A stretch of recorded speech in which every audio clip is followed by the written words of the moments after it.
সকল ভেদাভেদ ভুলে কাঁধে কাঁধ মিলিয়ে মাঠে নেমেছিল। তখন বাংলাদেশ থেকে ফ্যাসিবাদের বিদায় হয়েছে।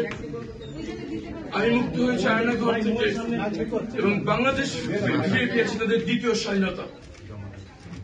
আমি আজকে আপনাদের মাধ্যমে সময় এসছে আরো একবার সকল ভেদাভেদ ভুলে কাঁধে কাঁধ মিলিয়ে হাতে হাত মিলিয়ে নতুন বাংলাদেশ গড়ার জন্য মাঠে নেমে পড়া। আমাদের এবারের সংগ্রাম জুলাই সনদের অক্ষর অক্ষরে বাস্তবায়নের সংগ্রাম। আমাদের এবারের সংগ্রাম দুর্নীতিকে নির্মূল করার সংগ্রাম। আমাদের এবারের সংগ্রাম চাঁদাবাজি, দখলদারি, সকল ধরনের কুপ্রথা যেটা আমাদের রাজনীতিকে আষ্টে পৃষ্ঠে বেঁধে রেখেছে, সেখান থেকে রাজনীতিকে মুক্ত করে একটি নির্মল, স্বচ্ছ, জবাবদিহিতামূলক রাজনৈতিক কালচার স্থাপন করার সংগ্রাম।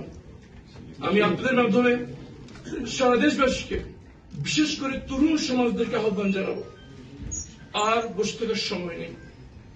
তোমরা মাঠে নেমেছিলে বলেই আজ আমরা স্বাধীন। এবার জুলাই সনদের বাস্তবায়নের জন্য তোমাদেরকে আরো একবার মাঠে নামতে হবে। আমাদের আঞ্চলিকতার ভেদাভেদ, মতাদর্শের ভেদাভেদ, ধর্ম বর্ণের ভেদাভেদ ভুলে নতুন বাংলাদেশের জন্য একসাথে কাজ করতে হবে। আসুন সবাই মিলে গড়ি নতুন বাংলাদেশ।